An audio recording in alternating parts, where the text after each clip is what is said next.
everybody. Hello and welcome. As always, I'm Sean. This is In the Mixer, episode number 45 of our Pentagon Challenge.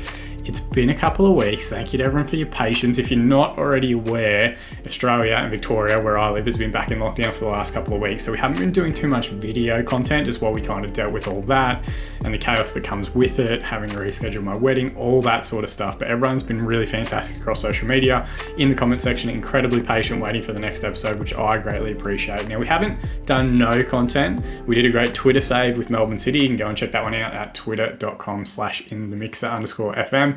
There's also been a bunch of reserve team content, links in the description below to all of that sort of stuff. But we haven't gone back to the Pentagon Challenge, which I'm desperate to do because we're now actually kind of hoping in September that we're going to get some information relating to FM22. And I definitely don't want to make a move to the new game without completing our task, which is getting this Copa Libertadores with River Plate and making our way to Europe to go after that final Champions League title. So let's jump straight back in and see where we left off.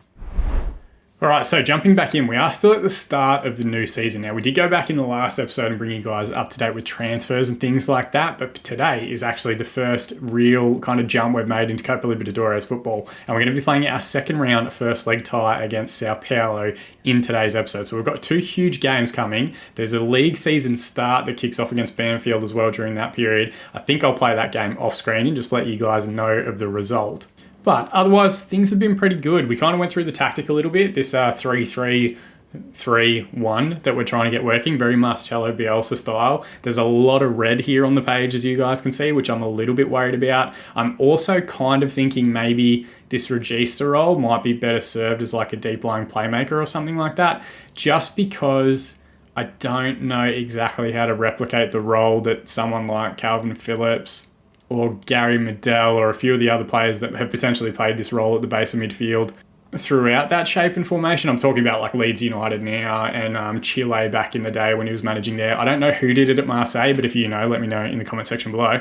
So it is something I'm kind of flirting with. Now, the guy that we brought in to do that, Mateus is how I'm going to pronounce it, he's pretty good and he can kind of do the Regista role a little bit. You will have also noticed we are using the new TSC3 skin, so there is some stuff that I do need to update with it, but he can kind of do the Regista role. He's probably a little bit suited, I think, just with his stats and traits and whatever else, what he's quite good at, to maybe play as a DLP, but I'm not 100% sure exactly what I want to do with him yet, so that might be something that potentially changes. I also think maybe this Enganche role might be better served as just a straight up attacking midfielder or even a shadow striker potentially, if we want to try and get someone else up there. So a few different things that I'm kind of looking at, specifically relating to player roles. The shape won't change, but I think some of these player roles, they're still open for interpretation, and we might Regista, Enganche, maybe even Trequartista up top, change and adapt those over the next couple of weeks, just because I haven't been super happy with some of the things that have happened during pre-season. But having said that, we have had international call-ups, which we've been working through, which is still ongoing. Alberto Caro away with the Argentina under-23s, I believe at an Olympics at the moment in 2040. Tonico, of course, who we played with previously at Club America, he's away as well. And Antonio Britos, who would also probably start in that number 10 position, he's away with the Argentine under-23s as well. So we are missing a couple of players here and there, which isn't the worst thing in the world. But even then, I'm not 100% happy with everything that's going on in this shape and formation. So I think there are tactical tweaks to come that you'll see in future episodes. But despite that, I think we've got a relatively strong lineup. I think we can get something against Sao Paulo. Traditionally, in the game universe, Flamengo have been the biggest of the Brazilian clubs over the last kind of couple of seasons. We did beat them handily in pre-season as well, with quite a few different players out and a few new signings that hadn't arrived yet. So I think we can get a good result against Sao Paulo, and I think potentially we can carry a good lead into the second leg. So you can see here the 3-3-3-1 that we've already kind of spoken about. Zaragoza in number 10 position. Doesn't usually start. It would be Britos if he was available, but he can do a job. They're playing this 4-2-3-1. It looks like Tadeo, their captain, on the left wing, and Aparecido is their leading scorer up top. So they might be guys to watch out for as the game continues. But really, I just want a good performance. That's the part that I really care about here. Throwing on the left-hand side, Munifo to take early, our left back, tries a ball in, and it's not a bad flick on header there from Moya. I think the keeper had it covered because it was ballooning, but good early signs there from the throw. And now we've got to throw in here the other direction for Sao Paulo, or Sao Paulo, I should say. Baldo into Lucas Rafael. Now Bruno Vinicius, good win back there by Alvarez, and now Moya can try and get at some of this defence. Good strike, but Ronaldo in goal. or Reynaldo in goal for Sao Paulo, equal to it. There are quite a few as well. You'll see here different matchups between Argentine sides and Brazilian sides. I think there's 3. Racing playing Atletico Mineiro, but there's a highlight here. Zaragoza, good switch out to Alvarez. Work the 2v1 on this side. Input to Moya. Mateus with a good ball to Oriol, and it's a good save again from Ronaldo. So we are on top of him here. Can we make anything happen from this corner? Zaragoza goes near post, and it's a good run there from Garavano, one of our 3 defenders. The immediate highlight here, I've just thrown a demand Morshout out there. I don't think it's come through yet, but we have recovered possession in a good spot. We need to wait for the press to come. Suarez, our sweeper keeper, comes out and claims. Mateus, good switch out towards Oriol, but it is given back to the defence. And we get it straight back through Alvarez. Now Mateus again through midfield, looking to switch out the other side, which is exactly what we want from him. Munifo, cut back towards backstick, falls to Oriol. He manages to power that one home. First goal of the season, our first competitive goal at River Plate, goes the way of the right winger. And it's an excellent finish, it must be said. Great work here from the inverted wing-back Munifo on the left-hand side. Just plays it across the 18-yard box or the 6-yard box. Moya goes up and the clearance header is pretty poor. Thankfully, it falls to Oriol. And he immediately starts doing these ones so that everyone starts to learn the name. Hopefully our demand Morshout will go through as well, and maybe we can try and push for a second goal before half time. Throw in here on the left with Munifo again. Zaragoza back to Mateus. Now Munifo, what can we do? Wide areas. Switch out to Oriol, and a good strike again. So he's got a double at the moment. Wonderful finish there. Munifo, the architect. So we're getting good combinations here between our left inverted wing-back Munifo, who's still getting used to that role, and Oriol over on the right-hand side, adding quite a bit as an additional scoring option, which I wasn't expecting. He's only an inverted winger. It's a good finish, though. Ronaldo maybe could have done a little bit better, but he went the wrong way. I'll definitely take a 2-goal advantage heading into half-time. That is perfect. And it could be a third here. Into injury time. Ball forward to Oriol again. Can he find a square ball back across? Johnny into Aparecido. Now Kanya. Back to Lucas Rafael at the base of midfield for the Brazilian side. Medina just stops and Kanya forces a good save out of Suarez there. Tadeo tries to put it back in and we managed to clear it away.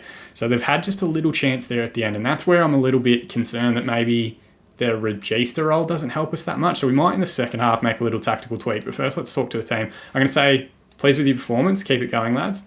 But here's what I want to test out. And here's a little bit of like tactic testing that you guys probably don't usually see in an episode. I want to try a DLP. I think I want to try a shadow striker. And we might make Moya his preferred role, which is actually a complete forward on attack. It might get him moving into wide areas because they do tend to pull off into the channels. But we might be able to get him a few more chances on goal, which is playing well, but he hasn't had that many opportunities really in possession. So let's just see how that goes. And it is super attacking. We do have the inverted winger and the inside forward. We've got a free kick here. Zaragoza with a good ball in, and it's just headed over. We do have the 2 wide players on attacking instructions. Maybe we drop them to support if we play a shadow striker. Maybe we make it an advanced playmaker or an attacking midfielder, which was my initial kind of idea. But if we can get an improved performance, I think that'll go a long way to setting ourselves up nicely for the return leg. Mateus, here to Munifo. Now Acosta. Wide area, tries to cut one back. It's a good tackle. Medina's going to put it straight back in for us. Both Medina and Garavano that you can see out there, they're full Argentine internationals in the game universe. And the wonder kid Colombian we've got in between them, Mejia, playing as a libero, he's quite good as well. He'll be a full international for Colombia in no time. Alvarez here with a great ball back stick. Rufino Acosta with a wonderful finish. Again, a player who probably wouldn't start if our full 11 was available, but it's a wonderful little overlapping play here from Alvarez, the inverted wingback on the right-hand side. Getting good production out of those 2, early doors at least, and Acosta with a good side-footed finish. Defence maybe could have done a little bit better, but Ronaldo, absolutely no chance. And we are through the hour mark, so I'm just going to hit pause there. We're going to go head over heart. We're just going to go with changes relating to the players that are available. So Alvarez might push forward and play higher up the pitch. We might get Agustin Diaz out there for his debut. Munifo's been excellent. I don't have a wing-back on the left-hand side available on the bench. De Benedetto might come on in midfield as the DLP. And Oriol's on a hat-trick. Would it be cruel to take him off? No, we've got to, again, head over heart. We're going to bring on Alvarez for that. We've got another second leg to this game and a league game to take place this week. So we want to try and get as many fit players out there on the park as we can.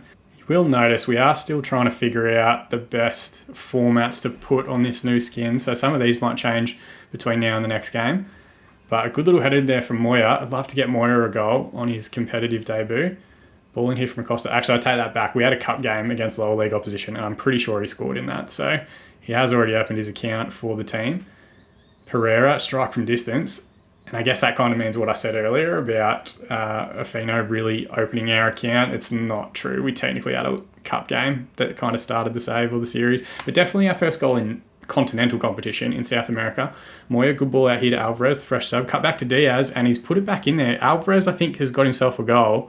And he's done quite well. He was playing an inverted wing back. We moved into the number 10 position, playing as that shadow striker. They definitely really try and get forward in the box. He's well forward of Moya even, and it's a good finish. Maybe a little bit unrealistic that he started swinging his leg at it before it had actually been hit, but heading into the last 10 minutes, nothing to be too upset about with that.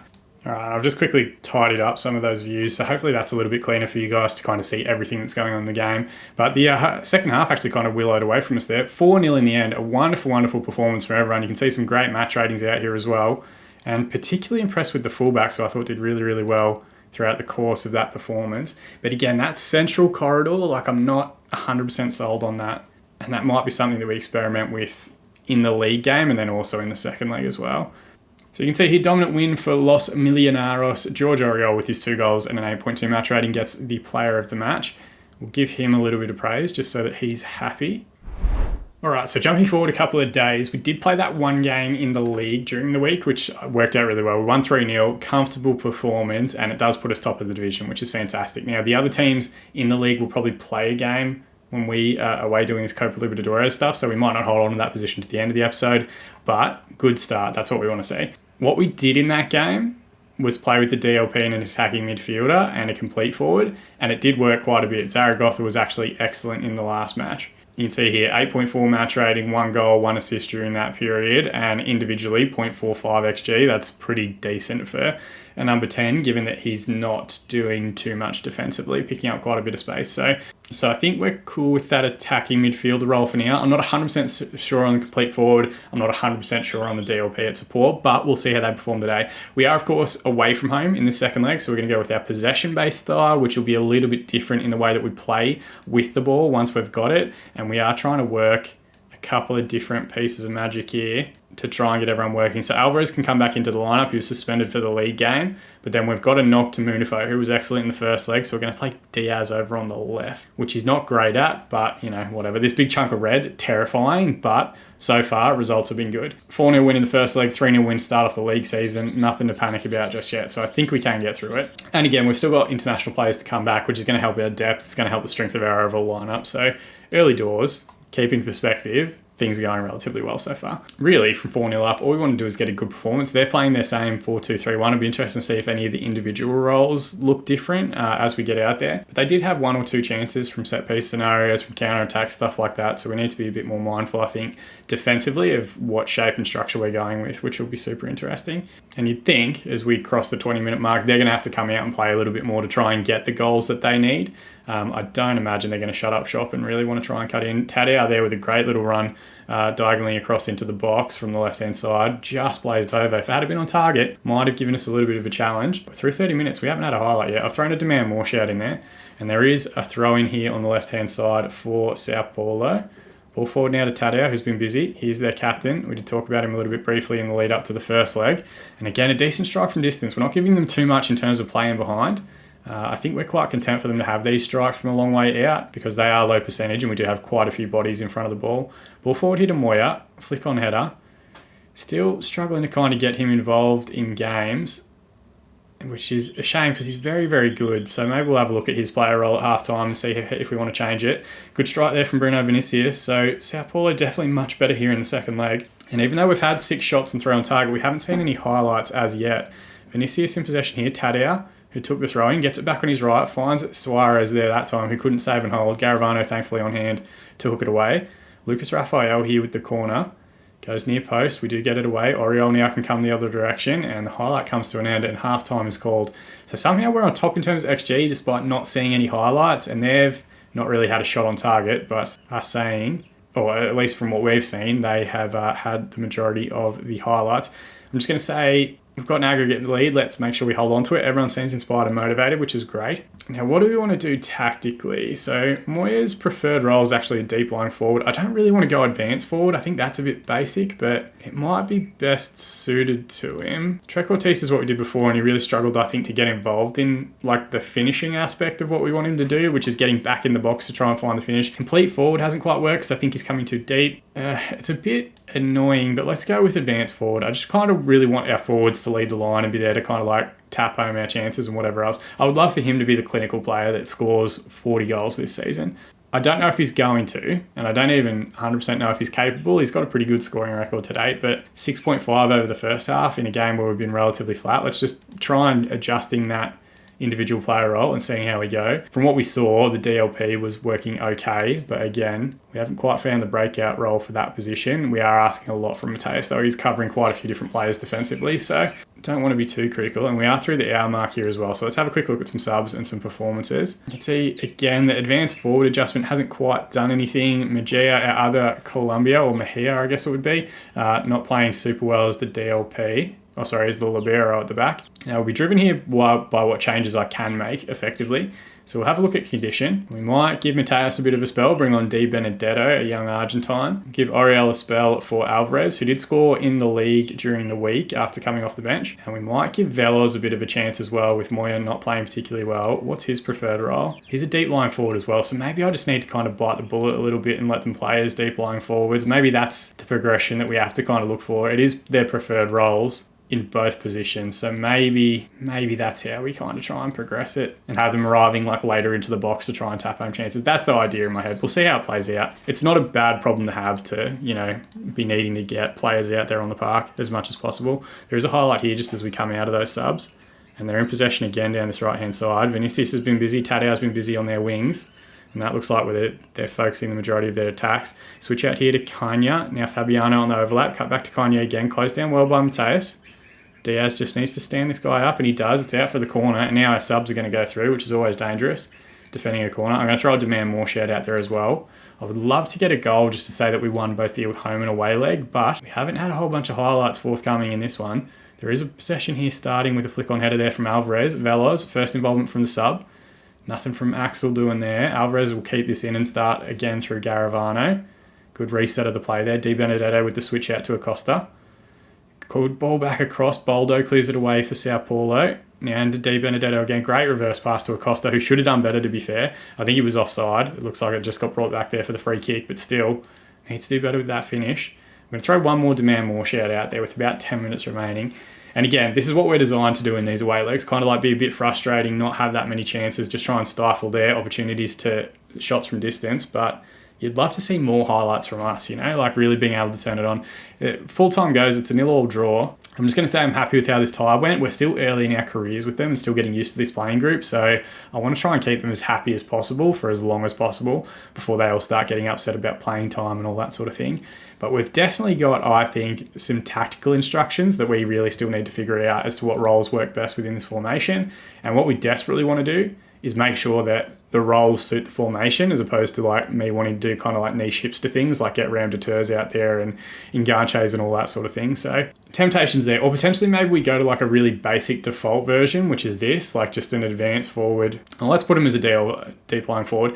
We just go with like their basic preferred roles to start with in the early part of the season, and then maybe around game like 15, 20, we start trying to reintroduce some of those more complex roles or those more specific roles to this particular shape in this formation. So a bunch of work to be done, but early doors, things are going pretty well, so nothing to complain about. Now we do also get our next round draw, which is against Atletico Mineiro. So it's going to be another Argentine versus Brazilian tie. They will have knocked out in the previous round. Racing Club on away goals, actually. They had a 2-1 away victory and then lost. Hang on, wait, how's that work? Away goals? They lost. They lost away, 1-0. What am I missing there? Oh no, they won 2-1 away? That's weird that the home teams are around backwards. Anyway, whatever. Nothing that we have to worry about for right now. They've gone through. We're going to play them in the next round. As far as the other Argentine teams are concerned, Talleres got absolutely hammered by Flamengo, who loomed pretty large. Gremio go through against Independiente. San Lorenzo did make it through 1-0 against Atletico Nacional from Colombia, and Boca made it through against Deportivo Cali, also from Colombia as well. So we didn't do well in the Brazilian and Argentine ties. We're the only side that actually won, but we do still have a couple of Argentine teams representing the nation in this remaining final. But it looks like it's already down to just Brazilian and Argentine teams already, which is absolutely crazy how quickly that filters out. And just like that, we're down to the final 8. This is actually a relatively quick competition. It doesn't take a super long time because there isn't like a group stage or anything that we have to work through as far as I'm aware. So if we're successful, this might be a really, really quick stay in Argentina.